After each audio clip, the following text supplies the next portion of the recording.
Moving on with the Reboot 33 breakdown, the next task that we are knocking out and breaking down for you through a nervous system lens is sugar and artificial sweeteners. Artificial sweeteners specifically like aspartame, sucralose, and saccharin. Sugar primarily being from like candy, ice cream, cake, not necessarily sugar from like fruit or sweet potatoes. Those are still good for us. But we want to reduce and eliminate sugar and artificial sweeteners during these 33 days as a way to kind of help reset things that really influence our nervous system. One is our gut microbiome, and two are neurotransmitters that stimulate a stress response. So the whole concept with Reboot 33, hopefully you are noticing a theme in these videos, is that we want to reduce our stress load, aka our sympathetic nervous system activity, as much as possible while increasing our kind of more of a calm, relaxed, digesting type state, which is our parasympathetic activity. We want to have a super wide gap. And sugar, also artificial sweeteners, really lead to an increase in sympathetic stress and tone, which will reflexively inhibit our calm side. Okay, so they don't really go together. You can't really be stressed and calm at the same time. It's kind of like an off-on switch. We're either going one way or the other. And sugar and artificial sweetener definitely has the needle going in the stress way. And here are a couple reasons why. For artificial sweeteners, so the aspartame, sucralose, saccharin, those are really bad for our microbiome. Super bad for our microbiome. And our microbiome in our gut, so in our stomach and our small intestine, that's where our microbiome is. It's trillions upon trillions of bacteria, of gut microbiota that are all responsible for helping like break down our food, being able to take it down from its form of a chicken or salad or fruit and get it broken down into its amino acids or tiny carbohydrates or tiny fats and help distribute it to where it needs to go. It also, our microbiome also helps with the production of neurotransmitters, especially a big one is serotonin, which is our like happiness molecule. Our gut microbiome is actually responsible for like 90 to 95% of our serotonin in our body. A lot of people think it's in our brain, which those who struggle with depression, if you're watching this video, more than likely you might have had a conversation with your psychologist or psychiatrist regarding antidepressants, thinking that there's some kind of chemical imbalance of serotonin in the brain, as there are serotonin centers in the brain. Typically, I believe it's in it's called the RAF-MAGD nucleus. Not that you're gonna remember that, but in reality, 90% of our serotonin is created in our gut.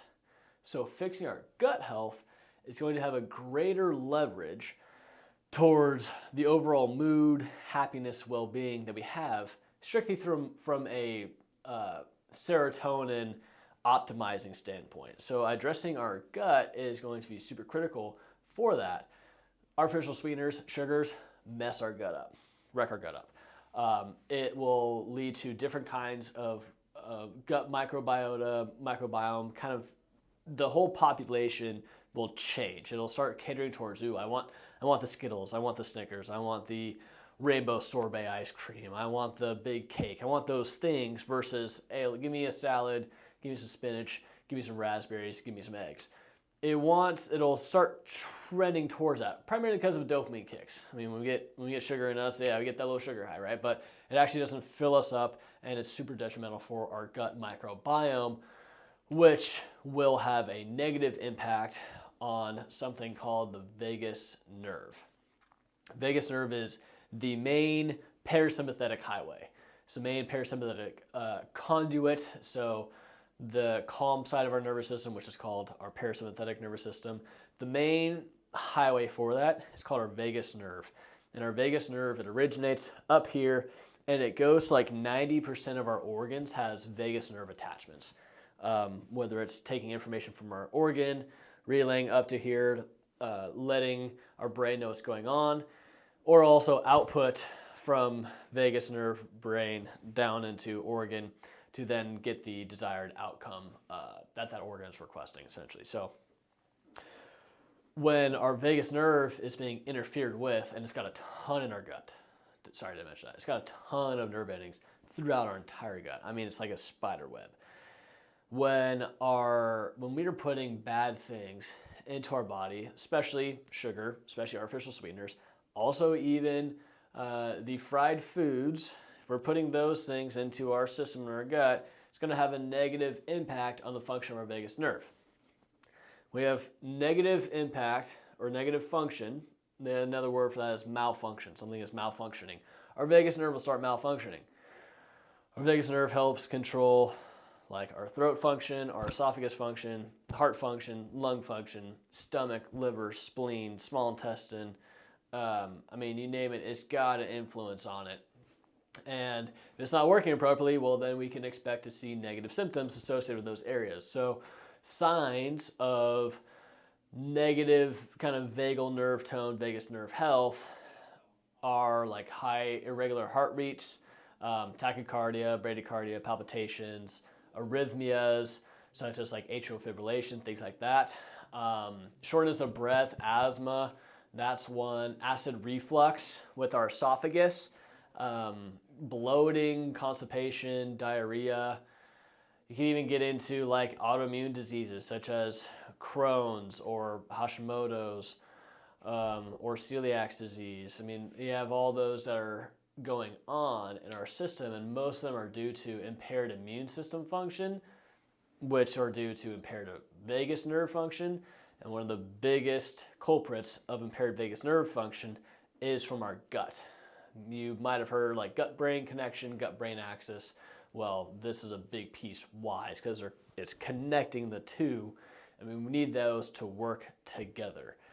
So sugar has a pretty detrimental impact on our vagus nerve function due to how it will manipulate our gut microbiome. If our vagus nerve is malfunctioning, we will then have lower parasympathetic function, and thus we will have increased stress response throughout our body, resulting in some of those symptoms that I just explained right there. The other piece is that artificial sugar, it's all the bad added sugars for you. Basically, if you go on a label and it says added sugar, don't buy it. I might add that into the mix. All this is on the ebook too, by the way. But when sugars they will stimulate the neurotransmitters that increase our stress response. So that increase our sympathetic nervous system activity. Sugar will stimulate the activation of that side of our nervous system. So it'll push the needle. So not only will it mess up the calm side, it'll also stimulate and enhance the stress side. So that's going to end up resulting in a lot of cortisol getting released, which is our stress hormone, results in a lot of norepinephrine and epinephrine, which is kind of like our adrenaline, essentially.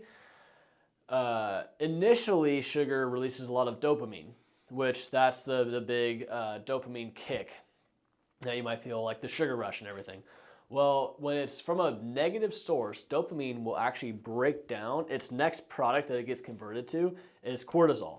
So when we are going for those kind of cheap, mood enhancing, like, oh, I want to taste this, and you get that dopamine rush, that's actually going to result in stress for your system about 30 minutes down the road in the form of hormones and neurochemicals, specifically cortisol, norepinephrine, epinephrine.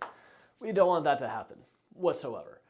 We want to minimize that as much as possible. Now, there are healthy ways to receive it, but this is definitely a negative way. We do not want those centers in our brain to really be stimulated by artificial sugar or sweeteners all that much. In fact, we would like to keep it as close to zero as possible. Now, we are humans. We do like getting something tasty and sugary every once in a while. Typically, I like to abide by around like a 90-10 rule, where let me be pretty clean throughout the week, and then maybe like one day a week have something that I might be craving. I typically, if I'm craving something, I'll allow myself to eat it because I know that that will lead to me eating something clean for a longer period of time. Now, in terms of how can I incorporate this into my grocery shopping, how do I approach this, including the fried food, I personally abide by 3 rules that really make grocery shopping fairly simple, and it removes a lot of guesswork. So, rule number 1 is, did it come from Mother Nature? If it did, you can buy it. If it doesn't, don't buy it. I have never seen a field full of Skittle bushes or Skittle trees or Skittle vines. Skittles are artificial. They're made in a factory. They're made by chemicals. And if you look at the label, it's probably got a ton of ingredients. I haven't seen Mother Nature create a Skittle. If you have, please show me, because Skittles are dank, Skittles are awesome, but I don't think that's going to really work out. So that's filter number 1, rule number 1. If it did not come from Mother Nature, just don't buy it. It makes it really simple to avoid bad foods if it's not in your pantry. Filter number 2, rule number 2 is, if it has more than 5 ingredients on the label, don't buy it. Just don't do it. You know, like a tough one is sauces. A really tough one is barbecue sauces. I really enjoy barbecue sauces. That's probably the one area that I'll give is like, okay, you know, typically sauces have a ton of ingredients. Another one that has a lot of ingredients are like dips for your chips. I remember my sister on Christmas, she asked me, like, hey, can I eat this? And I go, does that have less than 5 ingredients? And she looks at the label, and the entire label is just words. Not only is it more than 5 ingredients, which that's when you know it's 100% artificial, but it is also full of words that she can't pronounce, which leads me into my 3rd filter, which is, if it has words you can't pronounce, don't buy it. It makes I mean, trying to find a food that clears all 3 filters, I mean, you're basically eating fruits, veggies, meats, and you're getting rid of a lot of the bad stuff. Which, in the end, that's what we're doing, right? We're trying to help reset, reboot our system, and food is one of the main reasons for why our system is in the place that it's in. And it's unbeknownst to you. I'm sure that those that for you that are watching, I'm sure that you have done the best that you can, abiding by, I'm going to eat as clean as I possibly can or that I possibly want to. And there just might have been some stuff that slipped through the cracks. And these are a great, easy way, framework to kind of just help recognize, okay, which foods have I been eating that maybe aren't that good for me, which ones are good for me, which ones do I continue buying.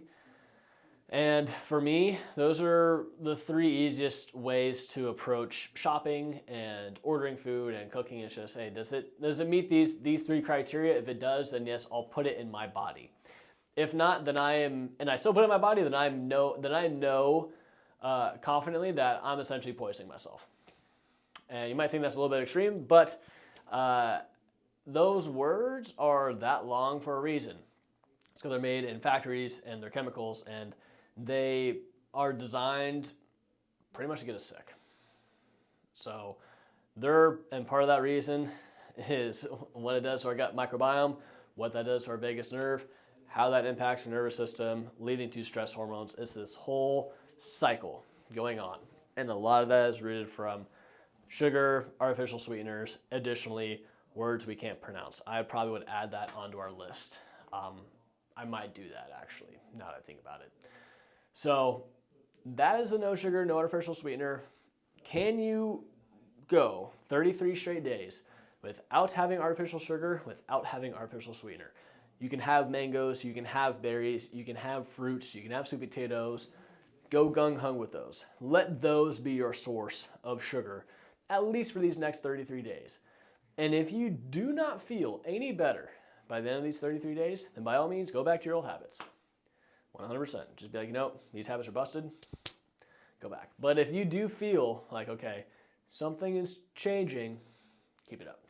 Because this is the way towards living the life that you know you want, but that you currently can't have due to symptoms lack of vitality that you're experiencing, this is a big leverage point. Please stay locked in on this and allow your body, your nervous system to do the rebooting.